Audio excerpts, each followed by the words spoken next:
The Berghof, Hitler's alpine refuge near Berchtesgaden. This is where Adolf Hitler liked to retire from the public, with a woman by his side. Eva Braun was Hitler's lover. He kept their relationship a secret from the German people. Private film recordings show Eva, her sister and architect Albert Speer's wife picking flowers. To this day, she is considered a non-political, naive adjunct of the mass murderer. But who was this blonde, who is also called Satan's bride? Eva Braun war eine junge, blonde. Eva Braun was a young, blonde and attractive woman. She was very much into sports. On photographs, she appeared to be very joyful and lively. During the more than 13 years of their relationship, this girl from a lower middle-class family turned into the uncompromising companion of the dictator. Underneath this often fake facade, there was a very determined woman who tried to achieve her goals with an incredible toughness and consistency. It showed already quite early, and she also stressed it to Hitler that she would take things to the last consequence, even to her death. Her biographer wrote that Eva Braun was vain, caught between power and impotence, and by no means a victim. She earned her name in history, even though it's a dubious one.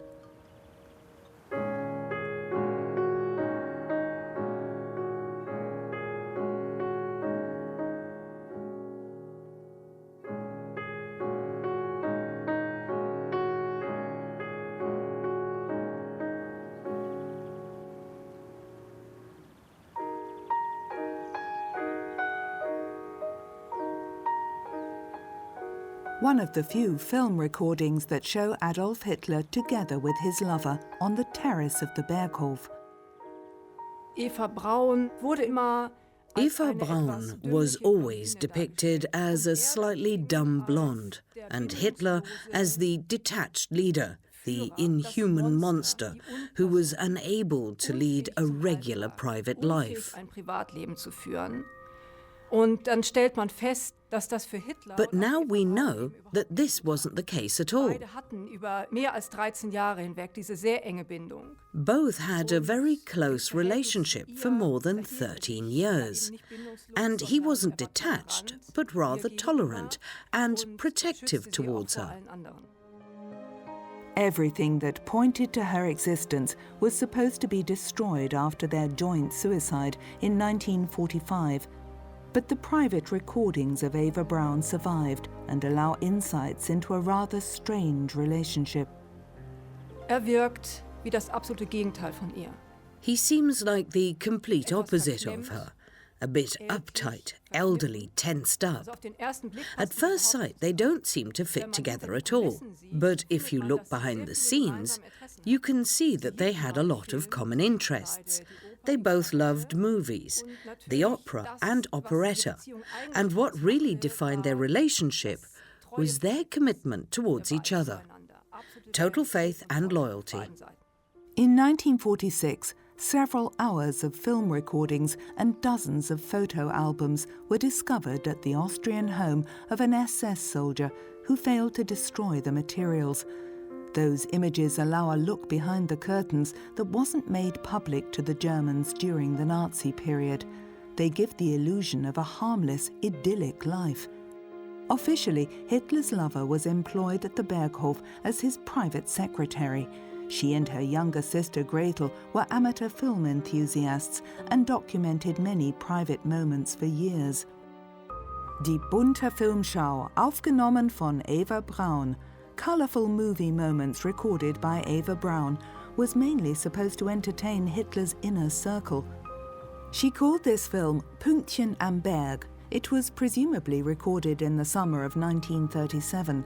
16mm colour film had become available only recently, and the Braun sisters enjoyed spending their time with this unusual toy. Beside Eva Braun sat her friend Marion Schönemann and the wife of Hitler's private secretary, Gerda Bormann. They took turns in taking photos and filming each other. Gretel Braun, on the right, was as enthusiastic about filming as her older sister.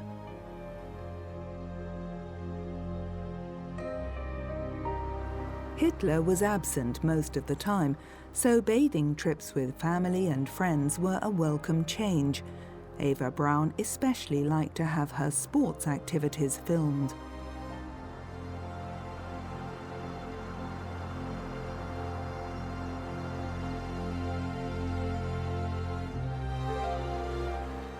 At Lake Starnberg, Eva and Gretel were joined by their mother Franziska and father Friedrich Braun.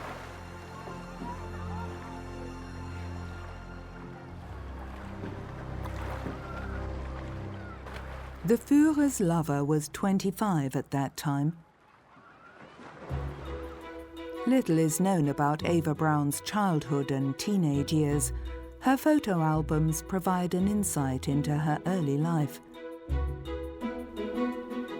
Eva Anna Paula Braun was born in Munich on February 6, 1912, the second of three daughters to vocational school teacher Friedrich Braun. Her parents' marriage had survived a crisis during the early 20s. Eva grew up in a middle-class environment in Munich, Schwabing.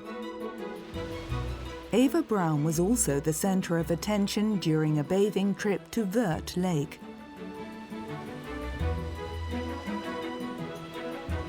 Like every year, the Brauns' relatives from Jena visited Munich and accompanied the family on their trips. Cousin Gertraud greatly enjoyed the time in the water. Aunt Fanny and Uncle Fritz were very fond of 13-year-old Eva. Gertraud kept their relationship with the Brauns a secret for more than 60 years. Only her husband knew and forbade her to mention it. Not until the year 2000 did Gertraud Weiske decide to provide information about her cousin, Eva Braun. We met with my aunt once or twice a week and went on a trip somewhere, to Chiemsee or Ammersee. Sometimes Eva and her sisters joined us. I enjoyed their visits a lot. It was a great family time. We went swimming or had coffee and cake and returned to our quarters at my grandparents' in the evening. My father never joined us. He made it quite clear that he didn't want any contact with Eva. Eva's relationship with her parents wasn't as relaxed as the films might suggest. Her best friend later reported that Eva spent most of her youth at her parents' place, as the atmosphere at Eva's home wasn't very pleasant. Eva took courses in housekeeping, bookkeeping and typewriting at a Catholic boarding school. In 1929, she successfully applied for an apprenticeship at a well-known Munich photo shop.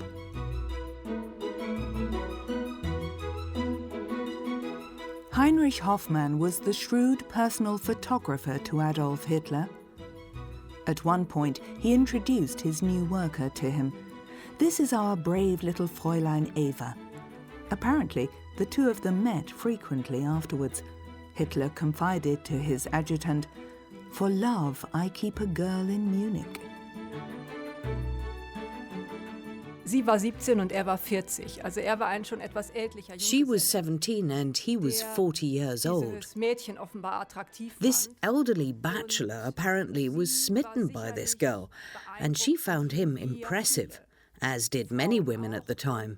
Vor allen Dingen auch viele, die zu seinem direkten And so did her boss, Heinrich Hoffmann, whose part in the initiation of this relationship stays rather inconclusive to this day. Rolle gespielt, die allerdings bis heute unklar bleibt.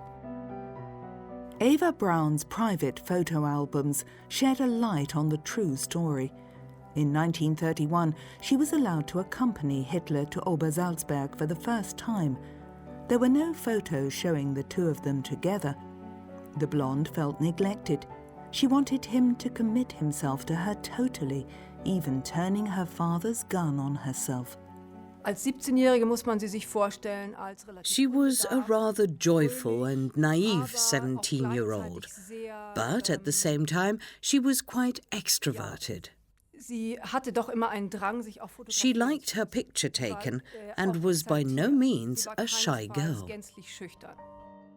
Their relationship grew closer. Hitler told Heinrich Hoffmann that he realized from the incident that the girl really was in love with him and that he felt the moral obligation to care for her.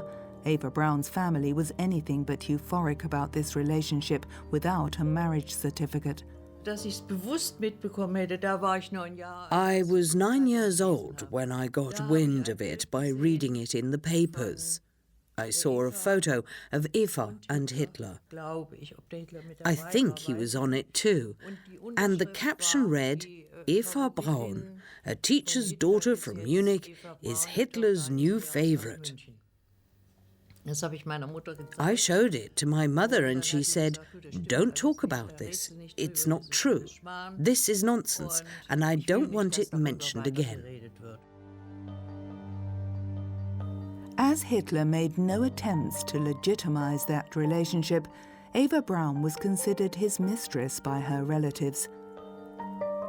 Photos of that time show her as a fashionable young woman who apparently was more interested in hairstyles and clothing than politics. Her cousin Gertraud recalls, Sie war 12 Jahre älter als ich. This attractive young woman was 12 years my senior, a very attractive woman, and I admired her and her sister.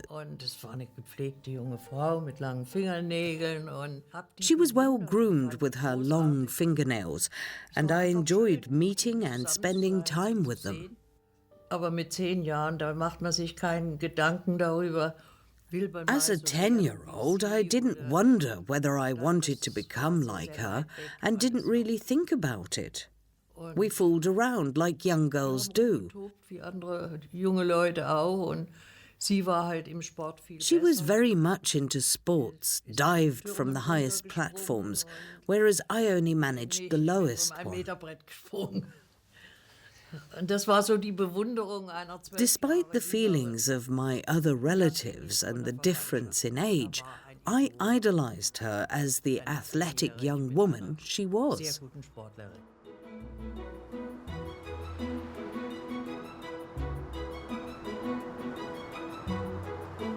The private film recordings from 1937 only show the joyful side of the Führer's lover, who suffered from her relationship with Hitler. It had only been 2 years since Eva Braun's emotional low. Fragments from her diary survived.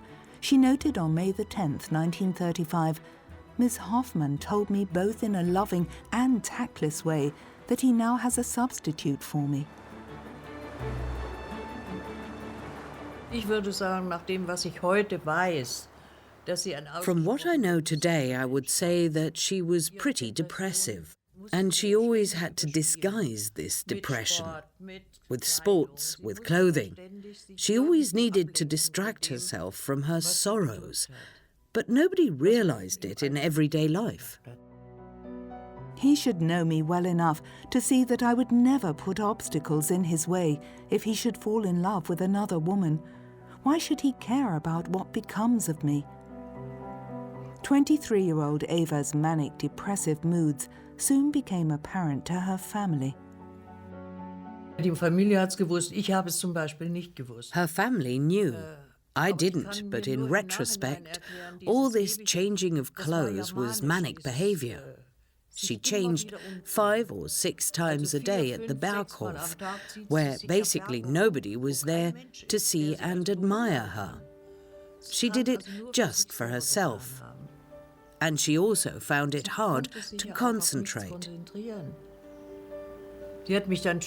She used to ask me, "What are you doing?"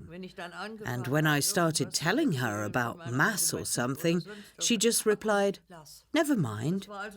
She quickly lost focus, deliberately or not. wollte sich nicht konzentrieren. She complained, "Hitler only needs me for certain things." When the dictator was travelling, she didn't hear from him. Eva Braun attempted suicide for a second time on May the 28th, 1935, this time with sleeping pills. She noted, "This time I'll take 35 pills. I want to make absolutely sure.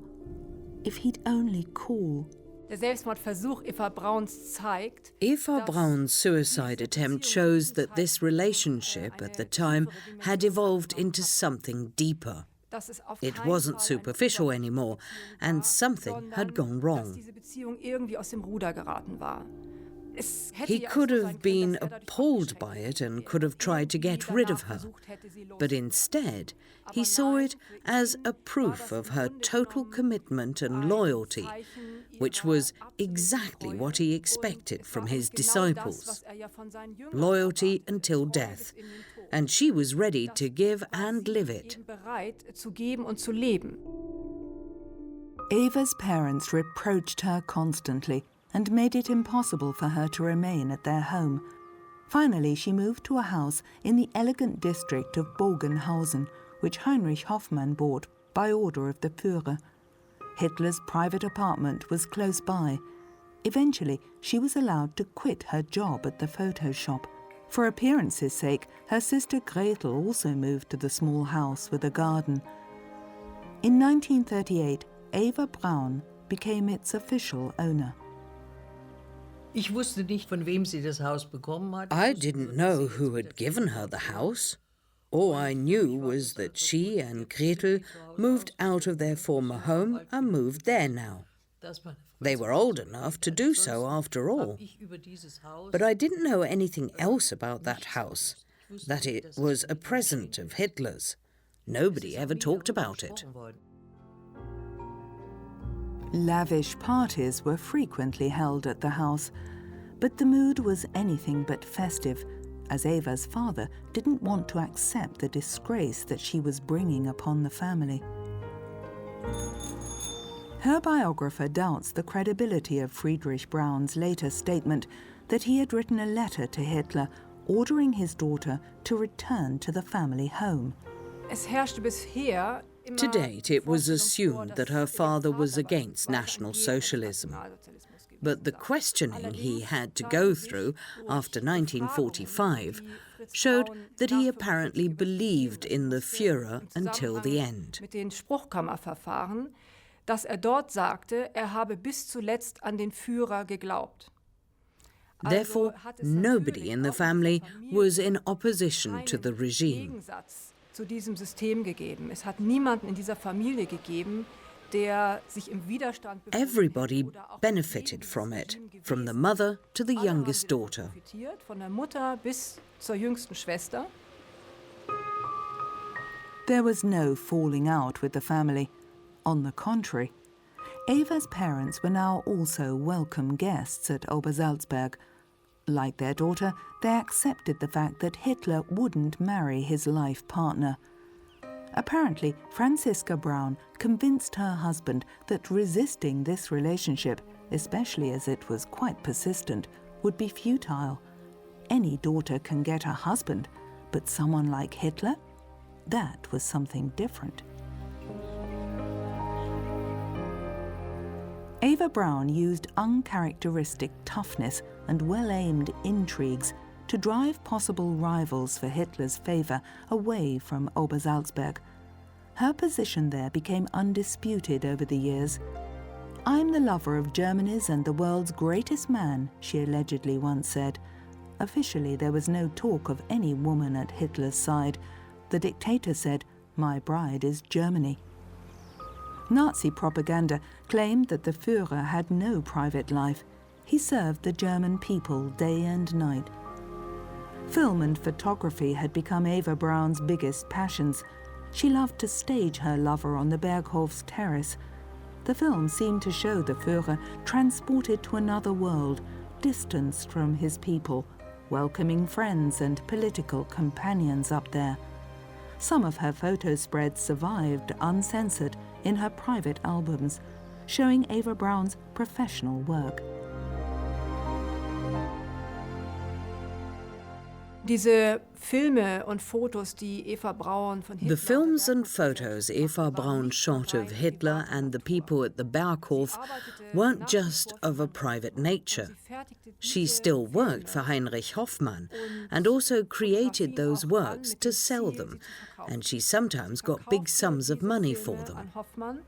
Und erhielt dafür sehr viel Geld zum Teil. Für eine einzige Fotoarbeit 20.000 One single photo for 20,000 Reichmarks, for example. She was part of the propaganda machinery, part of Hoffmann's propaganda department, who staged the Führer's private appearances. She presented him as a caring family man, a child-loving patron. Patron, das passt eigentlich. This doesn't really fit with the perception people used to have of her, that she made those photos only because she dreamt of a family life with Hitler.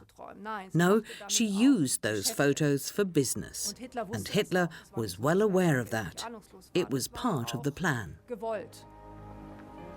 Among the most welcomed guests at the Berghof were Hitler's favourite architect Albert Speer and Joachim von Ribbentrop, who was appointed foreign minister in 1938.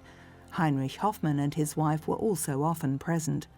Hitler verließ sich im Grunde genommen in der Zusammenstellung dieser Berghof. In regards to the selection of people around him at the Berghof, Hitler mainly relied on Heinrich Hoffmann and Eva Braun. This entourage basically was his emotional foundation. Dort führte eben sein privates Leben. His private life took place in the surrounding of these people, whereas his biological family was kept apart. Die hatten auf dem Berghof seit 1936 überhaupt nichts verloren. From 1936, they never visited the Berghof. He met with them separately. He selected his own replacement family, which consisted of the Speers, the Bormanns, his doctors' families, the Hoffmanns and Eva Braun and her family. This circle was so important to him that he often retreated to the Berghof before making important political decisions, among this familiar surrounding. Invitations to the Berghof were highly coveted among the Nazi notables. Even though life up there appeared to be quite stuffy, some of the guests claimed that this petty bourgeois idyll felt intoxicating to them. All that remains of the social life on Obersalzberg are memories of a strange emptiness, Albert Speer wrote later. Hitler hardly ever mentioned the Jews, his political opponents, or even the necessity of building concentration camps. I suppose this wasn't intentional, but rather due to the banal nature of the conversation. Those people of the inner circle were aware of Hitler's special living arrangements. After a while, they took for granted that Eva Braun played the part of the lady of the house on such occasions. She wasn't a political person. She hardly ever tried to influence Hitler. But of course, people talked about politics at the Berghof, in the women's presence as well.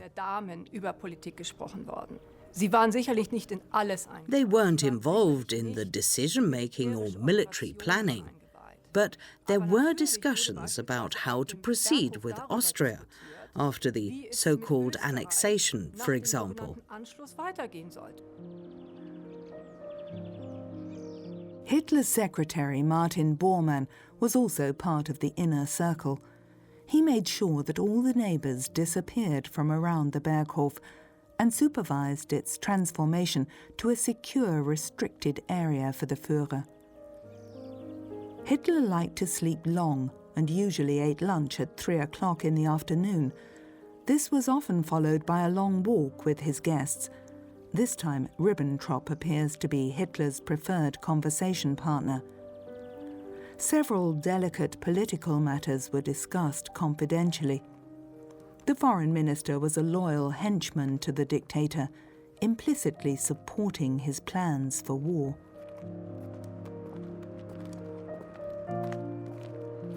The destination was always the same, the scenic outpost at Mooslaner Kopf.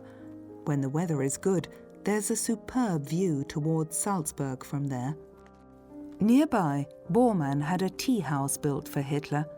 Albert Speer later recalled, "At the coffee table, Hitler often liked to lose himself in endless monologues." Eva Braun filmed a talk with National Youth Leader Baldur von Schirach from a respectful distance. Albert Speer was one of the most frequent visitors. He moved with his family to a house close to the Berghof in 1938 and was good friends with Eva Braun. He claimed after 1945 that she took advantage of her position, like all other prominent collaborators of Hitler. Only few resisted the temptations of being in his entourage. Hitler didn't really resist this development, Speer recalled later. The specific circumstances of his style of leadership led him to increasing loneliness, Speer believed. According to him, Hitler was unable to form normal human relationships. He continued, "In hundreds of talks, he covered topics like fashion, dog breeding, theatre and film, operetta and its stars. Sometimes Hitler fell asleep during his own monologues." Once in a while, the Führer's lover took exceptional photos that would never have been published during his lifetime. They document their special relationship.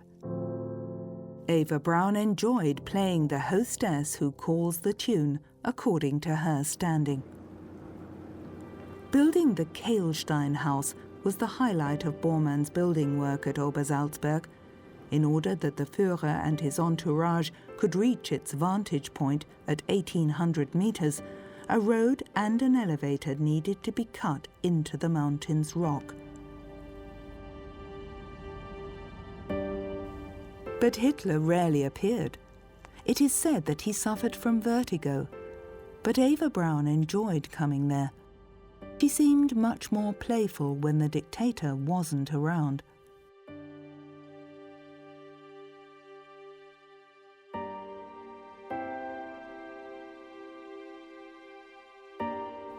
A series of photos shows Hitler and Eva Braun at the Kehlstein house with Magda Goebbels, the propaganda minister's wife, by his side. She had fled to the Berghof with her children and played her part as the betrayed and indignant wife. She complained to the Führer that her husband was having an affair with Czech actress Lida Barova and wanted to establish a ménage à trois. Hitler was enraged and ordered Josef Goebbels to come to the Obersalzberg. It's not clear if these film recordings of Eva Braun show Goebbels' arrival that day or during another visit. The Führer's word of command forced Goebbels to separate from his lover, and Hitler forbade his propaganda minister any further contact with the actress. The marriage with Magda had to be maintained due to reasons of state. Goebbels obeyed the order. This photo of the 1938 New Year party documents the Führer's and Eva Braun's quasi-marital relationship. Hitler, the professed vegetarian, got his own menu, which Eva Braun put into her photo album. The results the dictator got during the traditional lead pouring are not documented. 1939 was the turning point in Hitler's rule. He had achieved one success after another, rearmed Germany, incorporated the Saar region, the Sudetenland, and the whole of Austria into the Third Reich. Even his opponents agreed that he would have been the greatest German since Bismarck if he had died at that point. But the dictator aimed for war, and therefore this moment marked the beginning of his demise. Even though Eva Braun was a good skier, Hitler didn't like her to ski, as he was afraid of her being injured. But once, when the dictator was away from Obersalzberg, He allowed her to go skiing with Albert Speer for 8 days in Austria. Speer later remembered that she danced with young officers until the early morning without being recognized. According to Speer, they both were united in their resentment of Martin Bormann due to his arrogant and crude way of abusing nature and cheating on his wife. During Easter time in 1939, Eva Braun filmed the many children of Speer and Bormann on their hunt for Easter eggs. The children lived secluded from the world on Obersalzberg. It's not known if Eva Braun wished to have children. There were rumors that she once had an abortion in Munich, but there's no proof of that. Speer had sympathy for the unfortunate woman. According to him, Hitler once said in her presence, "Very intelligent men should choose a primitive and simple-minded wife." And "Imagine I had a wife who meddled in my affairs. I want peace and quiet in my spare time." Meanwhile, the dictator preferred to rule Nazi Germany from the Berghof. There, he developed crucial political and military plans, issued laws and decrees. One of the reasons may have been his firmer relationship with Eva Braun, who always happened to be at Obersalzberg when Hitler was there with his entourage. An adjutant later recalled that it became more and more difficult to obtain decisions from the head of state. It was often impossible, even for representatives from the party and the government, to reach Hitler when he was at Obersalzberg. Only cultural events seemed to be able to lure artist Moncke Hitler from his command center at Obersalzberg. In June 1939, he spontaneously traveled to Vienna to attend the 75th birthday of composer Richard Strauss. On his way back to Berchtesgaden, the Führer visited places where he spent his childhood. Eva Braun filmed his arrival at Fischelham Primary School near Linz. In his book Mein Kampf, Hitler described himself as a little ringleader when the boys of the village played cops and robbers. His class teacher later remembered a skinny, pale boy who despised learning, neglected his talents, and wasn't able to follow school discipline.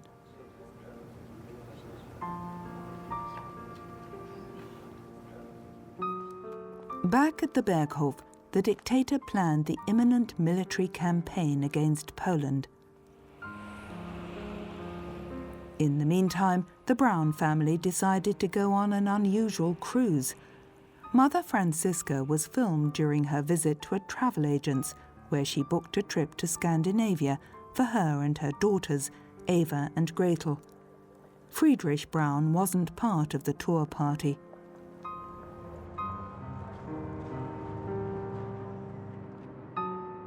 The little tour group arrived in Hamburg shortly thereafter to board the cruise ship Milwaukee.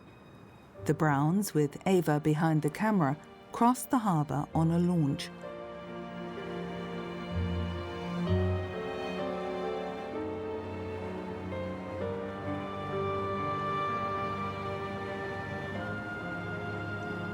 The Milwaukee was operated by the National Socialist organization Kraft durch Freude, Strength Through Joy, to provide holiday cruises for ordinary national comrades. The former North Atlantic passenger steamer, built in 1929 in Hamburg, had room for 600 guests and was very popular as a cruise ship. Its destination this time, the Norwegian fjords. Eva Braun made a well-groomed appearance on board. Her suits were made by high-class Berlin tailors. Still, Albert Speer described her in his memoirs as modestly and unobtrusively dressed, and that she wore notably cheap jewellery.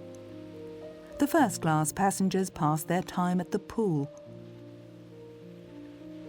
Frequently in the camera's focus was Gretel, the younger sister.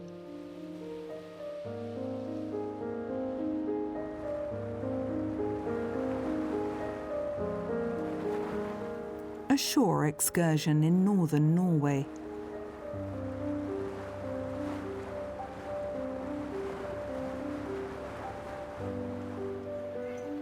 Of course, the locals didn't know that the lover of Nazi Germany's dictator was one of the tourists.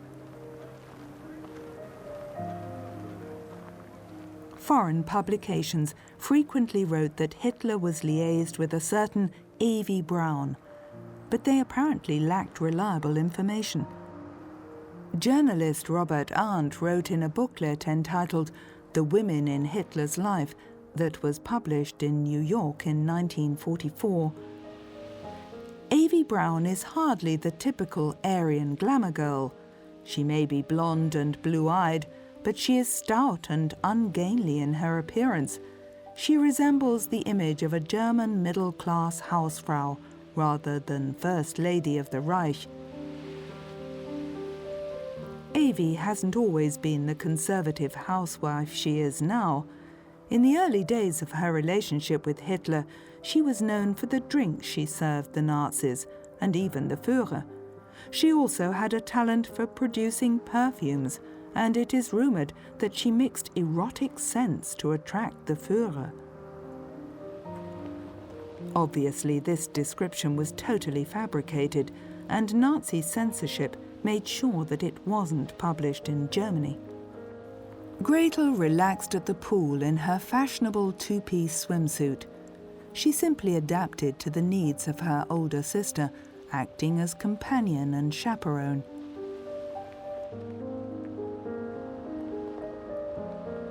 Another highlight of the cruise, lobster was served on deck at lunchtime.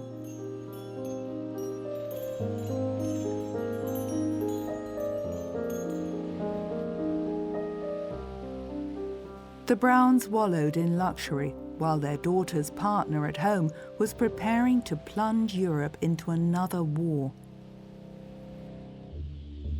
On June the 17th, 1939, Hitler welcomed the special emissary of the Saudi Arabian king for a meeting. During diplomatic meetings, Eva Braun was usually confined to her chambers. She was even ordered to stay in her rooms when important party officials came to the Berghof. Albert Speer believed that Hitler considered her social acceptability to be limited. On such occasions, even the big reception hall was out of bounds for Hitler's lover. When the prominent guests stayed longer, she even had to move to the house of the unpopular Martin Bormann nearby. Sometimes she succeeded in filming scenes like these from a first-floor window. Hitler awaits a visitor on the Berghof stairs. A guard of honor from the SS gets in position.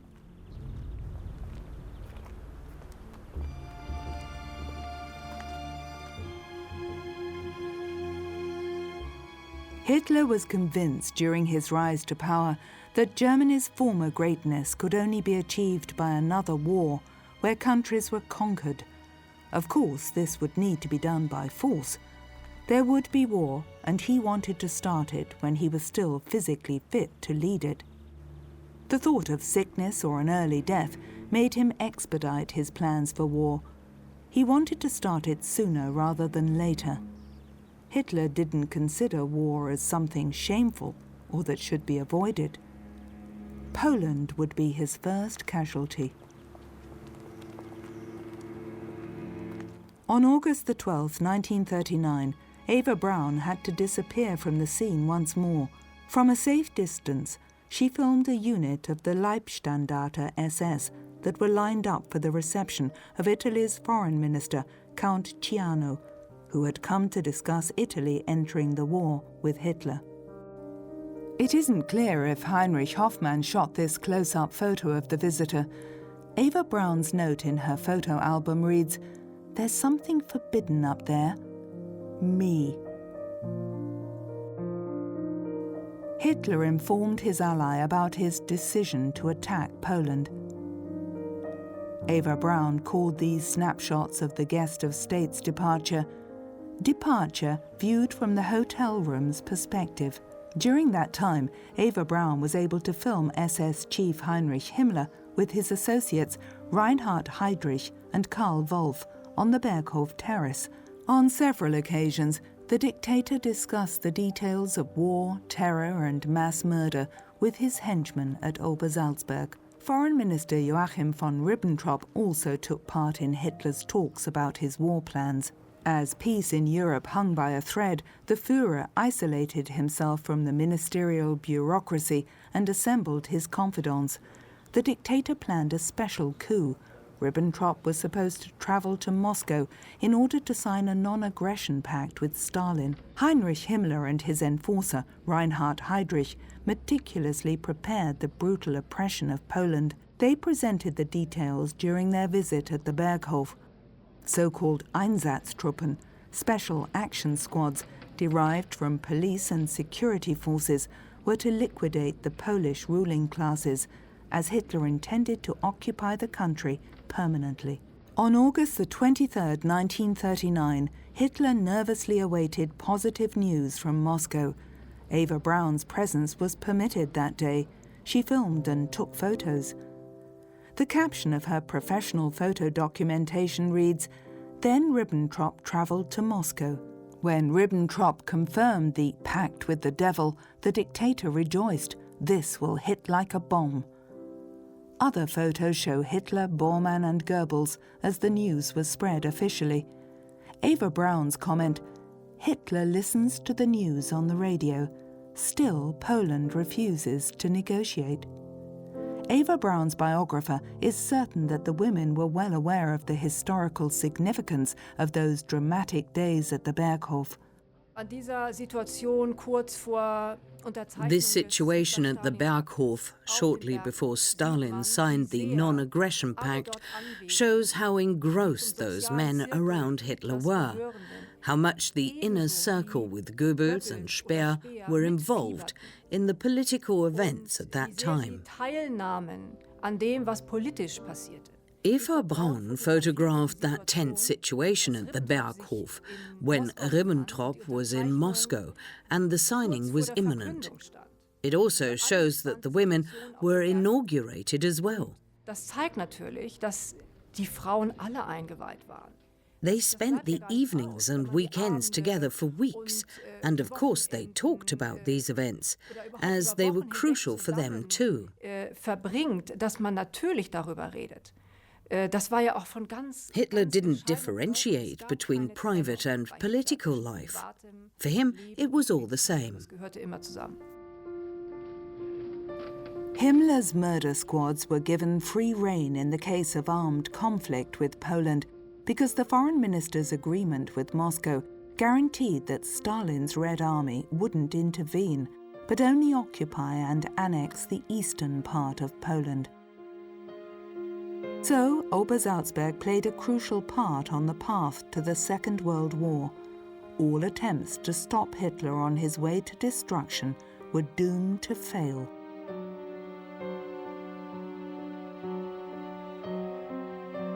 Nine days later, the dictator declared war on Poland. Eva Braun supposedly cried when he proclaimed at the Reichstag, "Now more than ever, my life belongs to my people. I want nothing more than to be the first soldier of the German Reich. I have put on the uniform again that was always my most sacred, cherished possession. I will only take it off after our victory, or I will not live to see the end." On that September the 1st, 1939, Eva Braun supposedly told her older sister Ilse, "This means war. He'll leave, and what will become of me?" According to Ilse Braun's memories, she also said, "If something happens to him, I'll die too." The same evening, Eva Braun ordered food and drinks to be brought to the storage rooms of the Berghof. She supposedly explained, "We need lots of supplies. We'll need them to last for a long time."